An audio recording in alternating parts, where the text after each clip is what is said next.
Okay. Hi guys. I just wanted to get on here and give you guys my testimony. I was supposed to do it last month and I've had some technical difficulties. And I was supposed to do it last night at church, but I wasn't able to. So I was going to get on here and just give you there's a lot that I could discuss and there's a lot that I could go over. But some of it I don't think it's time for yet. And some of it is still working itself out. So I'm just going to tell you guys my journey this far, I guess. So when I was born with 2 holes in my heart, underdeveloped lungs. I barely had fingernails. I was very, very, very early, and really I probably shouldn't have made it. My mom was also very, very young. So I came into the world with a broken heart, literally, and I was delivered directly into rejection.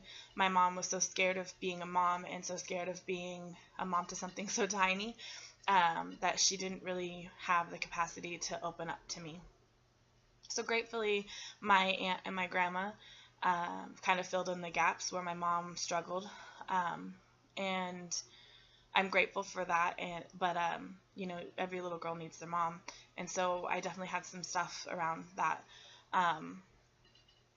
When I was born, we moved with my grandma, and I lived there for a few years.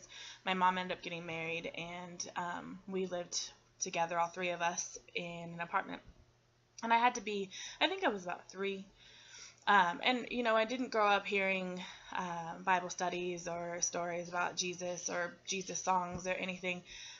We lived next door to nuns, and I have to just believe that they were praying for me because they used to talk to me through the fence all the time. There's this great big willow tree that grew in their yard but hung over to my grandma's, and we would make hula skirts out of it. So until I was like 20, I called it a hula tree. I had no idea it was a willow tree, but thanks to my grandma. But when I would go over there and I would either pick those branches off or I would pick plums on the tree that hung over to their yard, they would talk to me, and I remember talking to them. But I didn't ever grow up knowing like who Jesus was or anything like that. And I don't remember having any burning desire to know that kind of stuff either. But when I was about 3 or 4, we lived in these apartments, and I guess some of the kids in the apartment complex went to Sunday school, and I wanted to go with them. So for the first time, I asked my mom, if this was okay, and she laughed at me. Outright in my face laughed at me, told me I was a silly little girl and that there was no reason for me to go to something like that. And I cried and wanted to, and she said, fine, if you want to do this, then you need to get yourself ready and you take yourself there because I'm not participating in it.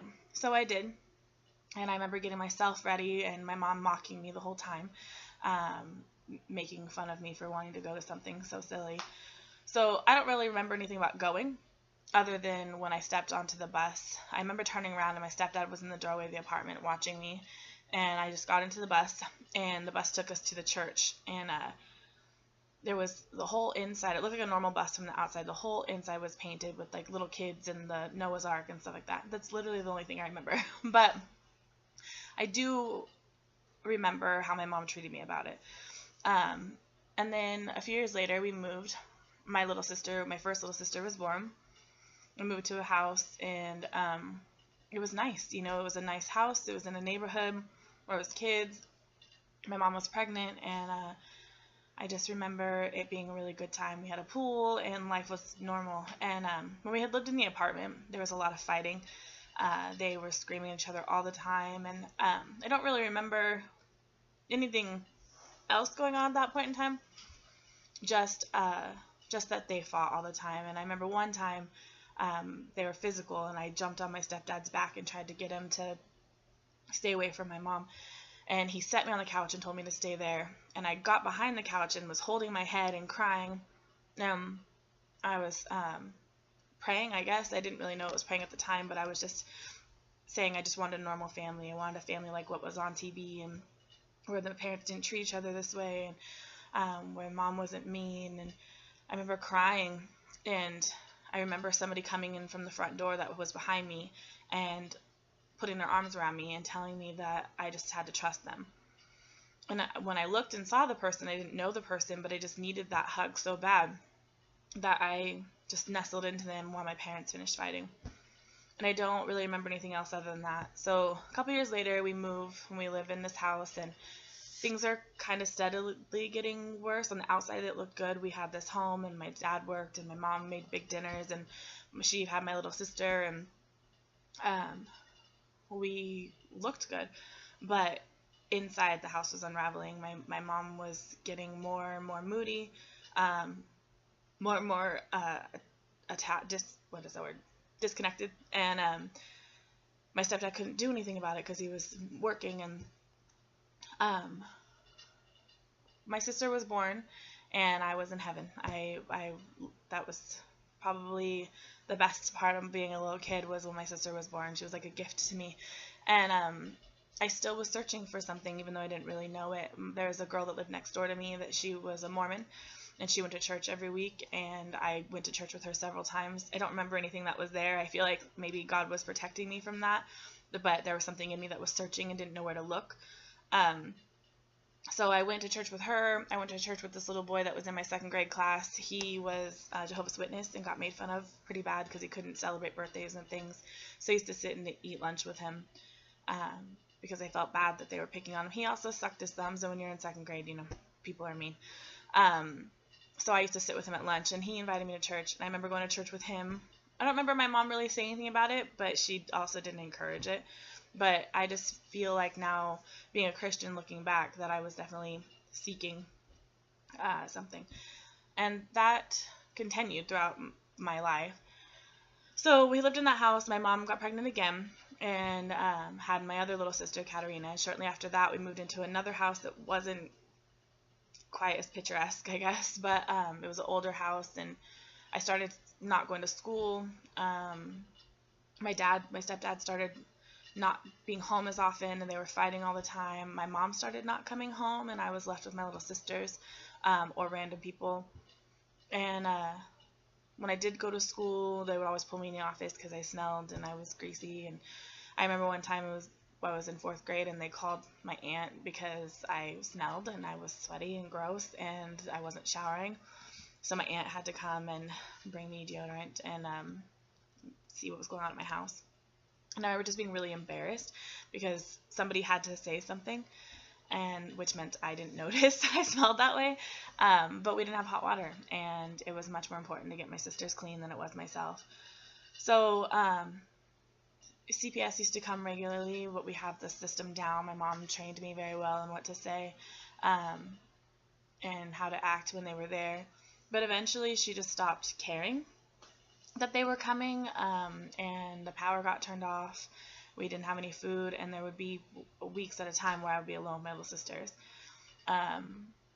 So one of my sisters was 1, and the other one was almost 4, and my mom just wasn't around, and we didn't have any money or anything. And my mom used to tell me she was going to go pick flowers. So I remember one night she woke me up and she said, I'm going to go pick flowers.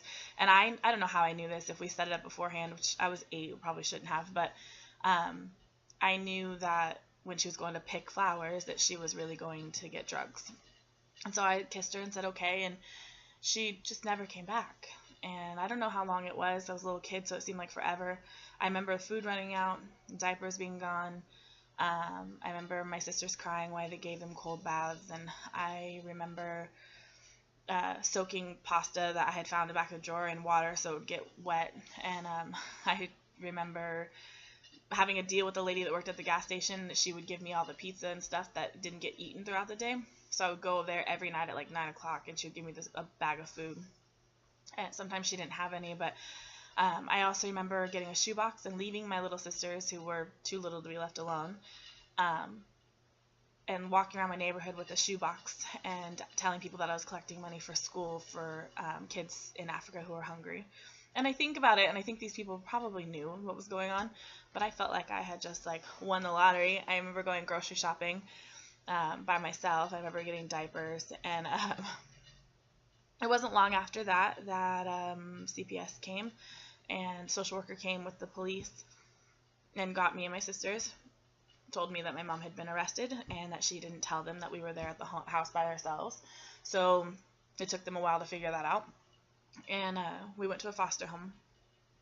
And this is the first time that I knew anything about things that Jesus could do, because we were walking into the foster care, and there's this room we all had to go in, like a processing room. And on the wall, there's a picture of Jesus with 2 little kids. And I looked at the picture and I told the lady that I know that guy. And she said, no, I don't think you do. And I said, no, I do. He was at my house when I was a little girl. My parents were fighting and he came in to tell me it was going to be okay. But he had short hair. And she was like, oh, maybe it just looked like him. But I knew in my heart that that person was the same person. I just didn't know yet who the person in the picture was. But Jesus was there with me no matter what I was going through, even at such a young age. And I think that's why I was seeking for him. So long story short, my sisters and I were separated. They went to live with their dad, and I went to live with my dad. I stayed with my dad, and their dad left them with his sister, and their aunt and uncle raised them. That's a whole other thing. But so I went to live with my dad, and I didn't really go to church or anything throughout those years. It was only a couple years until my dad got married. He married my stepmom, and we moved to Southern California. And I didn't really see my mom a couple times maybe, but I didn't have my sisters. I didn't know where they were even. My mom didn't know where they were.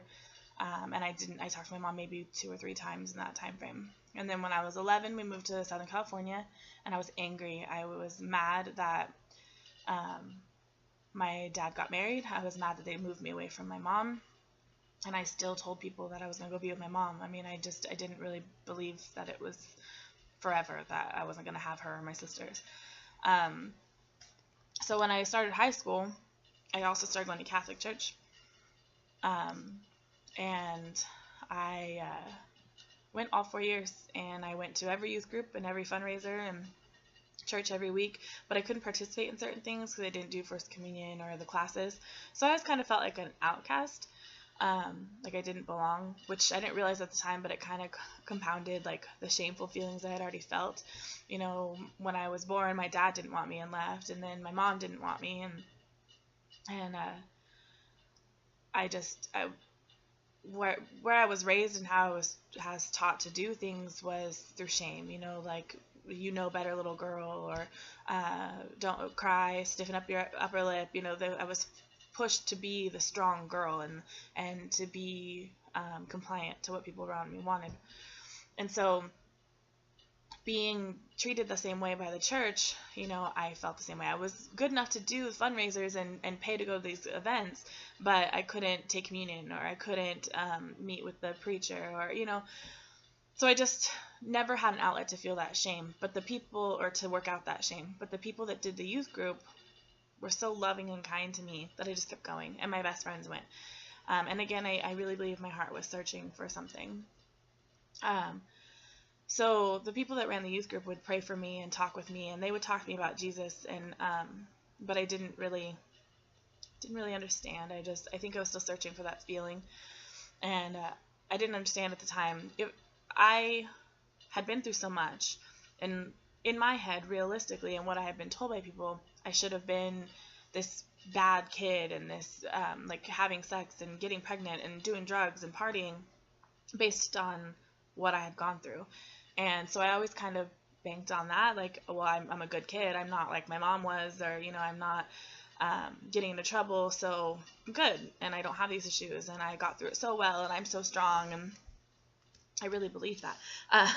So I believed that until I got older, and the things that were happening to me were as a result of my own decisions, and stopped being as a result to my parents and their bad decisions. I went through things with my dad and my mom that were because of what they were doing with themselves. And when it started being as an adult about what my decisions were, I started realizing that I just wasn't as okay as I thought I was. I was in a long-term relationship from the time I was 15 till I was 20, and it was terrible, and I didn't really know, I didn't have a good base model of what love was, and so I accepted a lot of things that I shouldn't. And to me, if I could make that relationship work, then I could prove that I wasn't screwed up, and I could prove that my childhood hadn't gotten to me. In my heart, I really felt okay. I really felt like I had some anger towards my mom, but I felt like I had dealt with losing my sisters, and that I was just happy that they were having a good life, and I really believed that. But so I had this poor model of what love was, and I accepted a lot of things, and I accepted being treated a way that I didn't understand, and I didn't know how to be any different to receive any different. So eventually that fell apart, and I moved to Northern California where my aunt was. And I would spend that time sitting with my aunt and my uncle and my cousin, and we would just talk. And my uncle went to church, and I don't know if he was a youth pastor at that point, I believe. And we would just, Taylor and I, my cousin, would just sit there and ask him question after question, these ridiculous questions that we thought we were like getting one over on him. And he would just sit there like he was more than happy to just talk to us about how much Jesus loved us. And I didn't even know that was a thing. I didn't understand. I knew Jesus was God's son, and I knew that he had died on a cross, but I didn't understand why. And honestly, even through this, I didn't understand why. I didn't get that until a few years ago. I knew, like, I heard, it was for the forgiveness of our sins, but I just didn't grasp it in my heart. So anyways, I would sit there and I would talk to my uncle, and he bought me a Bible, and I would not read it. I didn't even open it, I don't think. But I would talk to him, and I had all this anger towards my mom, and I still had this need to be loved, and I would seek my worth in other people. If my uncle loved me, if my aunt loved me, and if I had a boyfriend, the outside affirmation is how I felt worthy. So when stuff like that, when people didn't tell me how great I was or didn't tell me how much they loved me, I felt unloved. And so I would go through these insane highs or lows. I would feel great and walk on top of the world when I was talking to a new boy, or when I had special attention from somebody. But then when that would go away, as it does, I would be depressed and sad.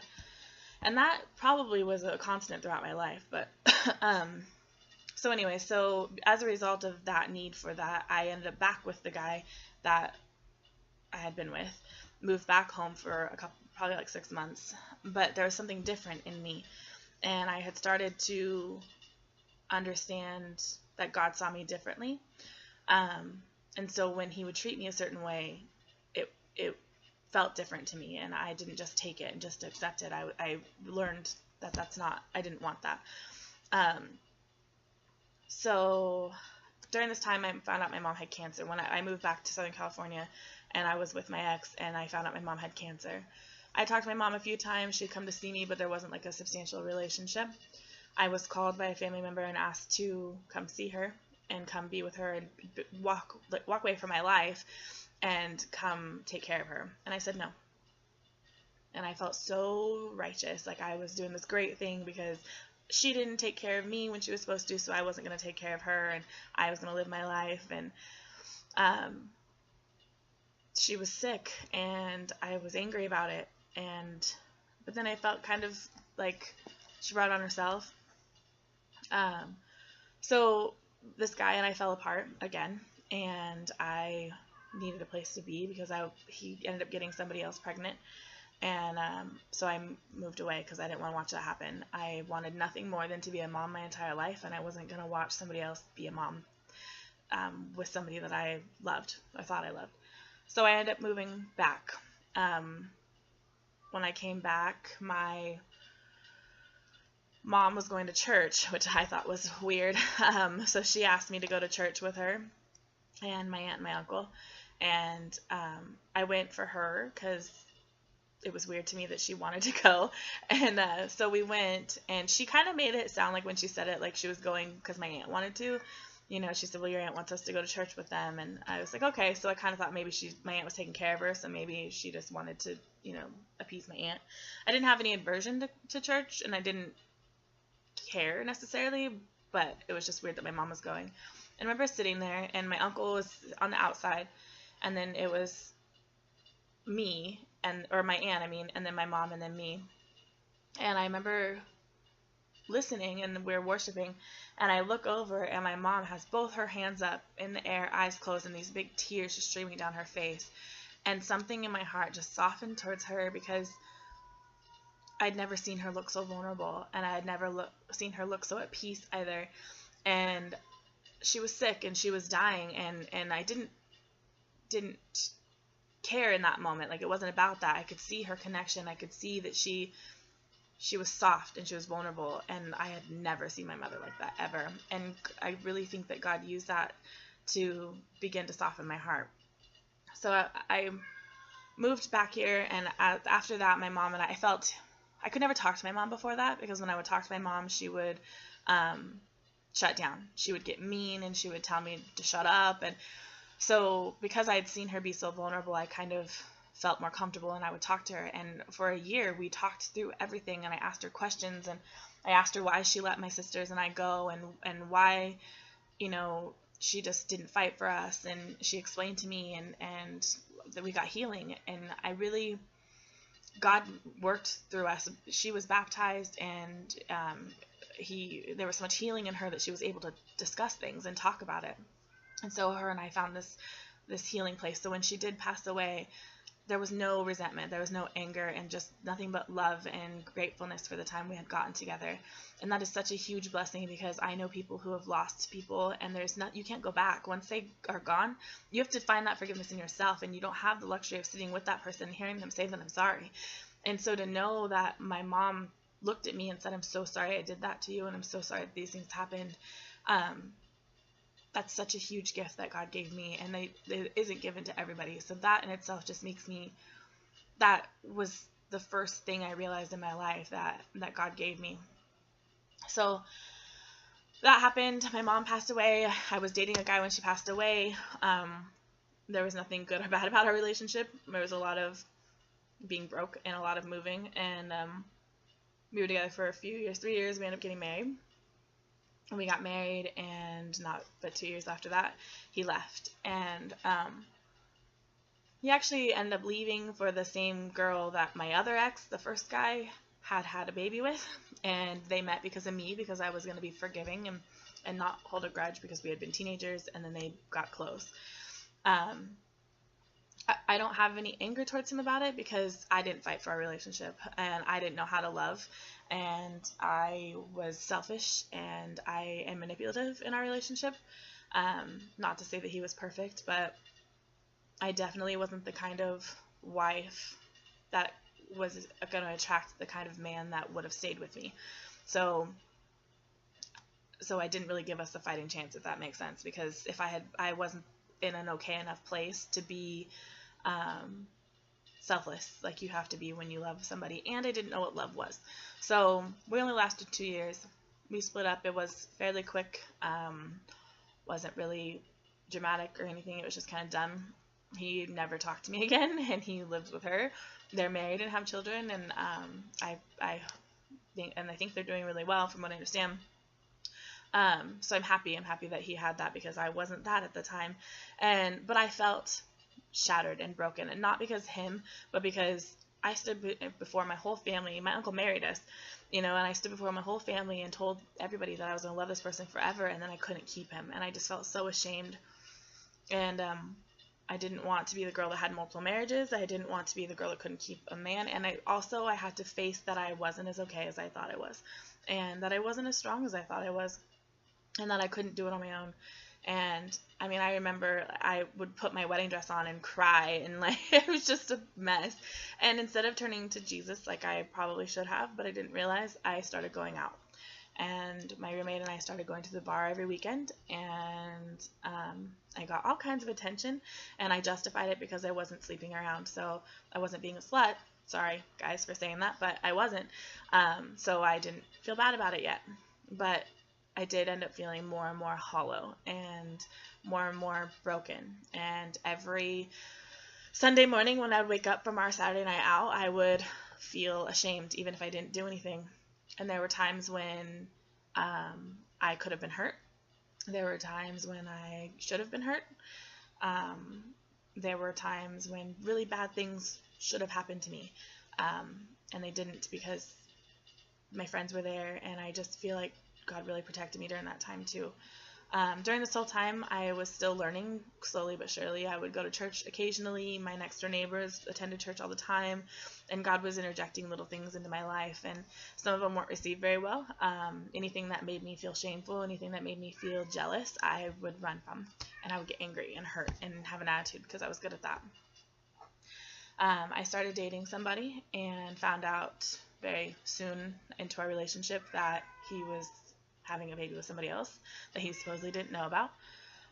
Me being the saver that I am, and trying to heal everybody and change everybody's life and saving everybody because I thought I could, and I was strong enough, I decided to take on that battle. And I'm grateful that I did, because that baby has been one of the biggest blessings in my entire life. He's 6 years old now, and he calls me mom, and I don't have him all the time, but I spent the first 4 years of his life taking care of him. His dad worked 2 jobs, and his mom had some stuff going on, so she wasn't around as often as she wanted to be, so he was mine. And I had wanted a baby since I was 16, probably younger than that, and I'd only ever wanted to be a mom, so I just jumped right into that role. And I dove into it so far that when things started happening in the relationship that were completely unacceptable, I ignored them. My ex worked at a casino, and he worked nights, and he was working in a bar, so he would come home very, very drunk and very, very mean. And I didn't care. I endured anything that he threw at me because I was Nate's mom. And I found numerous messages between him and other girls, numerous girls that would contact me, naked pictures. Girls got fired from his job for messaging him at work. I had all the proof. And on top of that, he was aggressive and emotionally, mentally, and physically abusive. About a year and a half into the relationship, he hurt me pretty bad, fractured my cheekbone and my lip, and bruised my eye socket, and I was beat up very bad. I had fractured ribs, and I knew I was staying. I woke up in the morning. Other times we had been physical, but we had both been drinking, so I could justify it, because I knew I probably said something or whatever it was. But this time was different because I hadn't been, and he didn't stop. And I woke up in the morning, and I knew, even looking at my face, that I wasn't going anywhere because I was not walking away from that little boy. So he told me that he had lost respect for me because I stayed through that. We were together for 3 more years, and off and on we broke up, got back together, broke up, got back together, hid it from his son's mom, and pretended we were fine when we weren't. He was aggressive and physical a handful more times. It wasn't constant, but it was enough. And I know that when that one time happened that I was pretty bad off, I ended up having to lie to my family and my friends. It broke me. I was not the same person anymore, and I withdrew from everybody. And soon enough, he started, we had to tell the truth after some time, a couple of years, because people found out and witnessed him doing it. And as soon as people knew what had happened, he changed. He stopped pretending, and it was just his 100% true self, because everybody knew, so there was nothing to hide anymore. And I got worse and worse and farther into depression. At this point, Nate's mom was around a little bit more, so instead of having constantly, we were a week on, week off. So the weeks we had Nate, we were a happy little family, and the weeks we didn't, we barely saw each other or talked to each other. I just held on for Nate. And at this point, I had started going to church because during all this time, I fell into a deep depression. I would go to sleep and wake up every day to hearing voices in my head telling me that I was not good enough, that I couldn't get pregnant, so I wasn't worth anything. I couldn't keep a man, so I wasn't worth anything, that even my family didn't want me. Satan was working overtime to prove to me that the situation I'd put myself in was not because of me, but because everybody else didn't like me. And for somebody who gets their worth from everybody else, that's a low blow. And so I don't want to say I was suicidal, because I just was thinking at the time how it would help the world if I just wasn't there. and I didn't want to hear the voices anymore. I didn't want to be, you know, bombarded with these thoughts of how not I wasn't good, and how not helpful I was, and how I didn't matter. And I wanted to stop hearing about how I wasn't any good as a woman because I couldn't have kids. And I couldn't stop the voice in my head. And so one morning I woke up and I didn't even open my eyes, and I hear this voice saying, you're no good, you can't even have your own kids, you mother everybody else's kids, and you can't get pregnant, and you can't keep a man around, and you've done nothing with your life. And so I got in my car, and pajamas and all, I was just like, I needed to out of the house. And I started driving. And I'm driving, and I'm crying. As soon as I'm driving, I'm bawling my eyes out. The radio is playing Praise You in the Storm. And I'm like, can't even change the station, but I want to so bad. And I'm crying, and I get to the intersection to go. You can go straight and go to Walmart, or you can go right or left and follow the highway. And I don't know where I'm going. I'm just driving. And I'm crying, and I think to myself, I need to go see my uncle. I need to go see my uncle. And I always joke that my daddy issues were like I needed my daddy, and my uncle was like a dad to me. And I always joke that Jesus used my daddy issues to get me to church. But I was sitting at the intersection crying, and I could barely see the lights. And I'm like, I just need to see. I wonder if my uncle's home. I just need to go see my uncle. And I look up, and my uncle is across the street in the intersection to go straight. And I just felt relief that I saw him, and I was like, I need to go see him. And it happened to be Sunday, so I knew, knowing my uncle and knowing how he is, that he was going to be at church, because that's where he is on Sundays.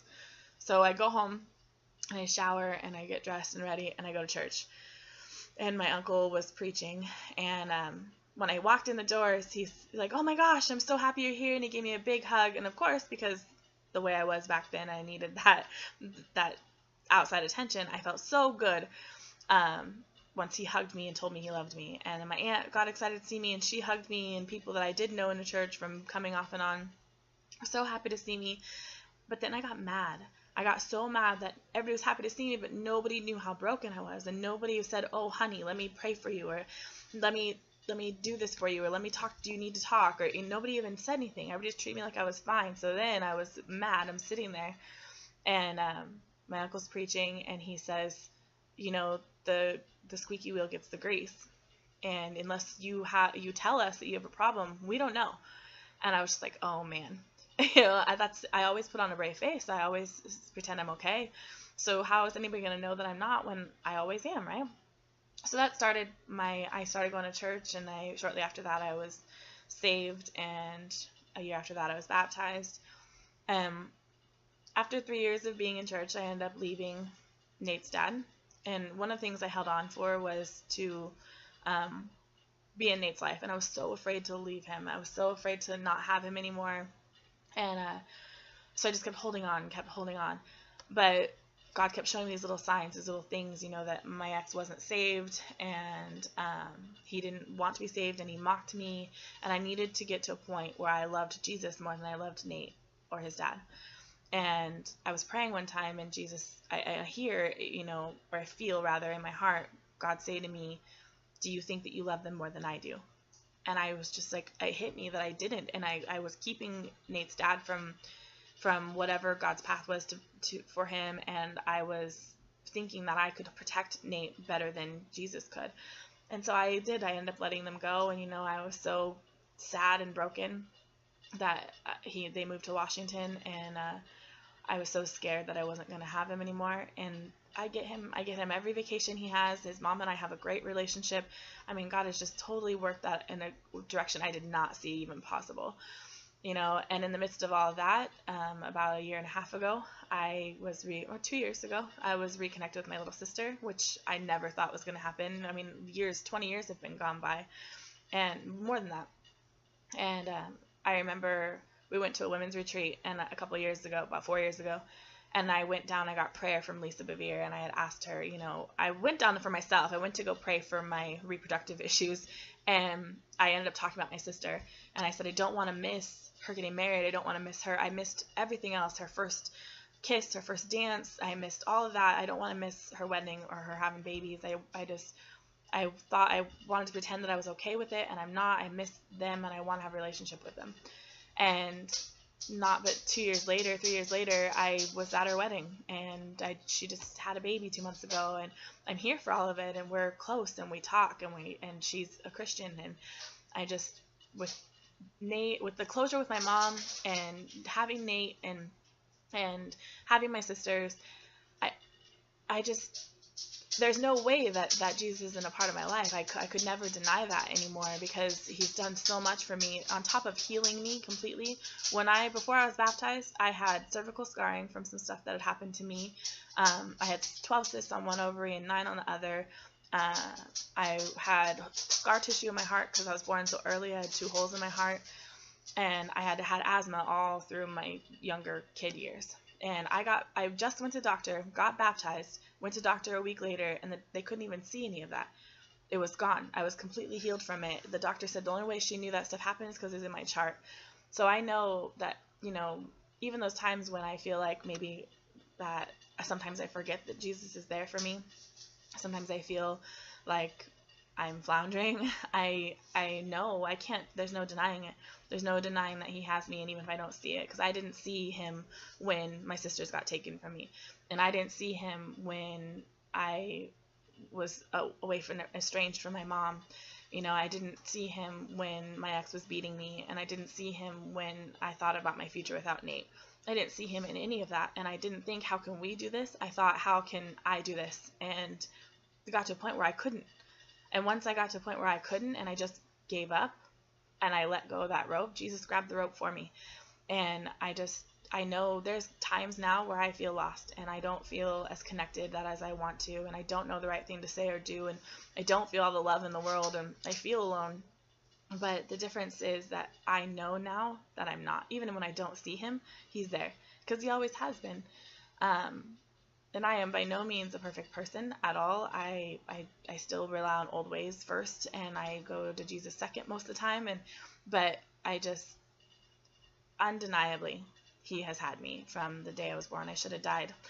I should have died a few times now in my life. And so I'm so grateful and so relieved, because life isn't fun.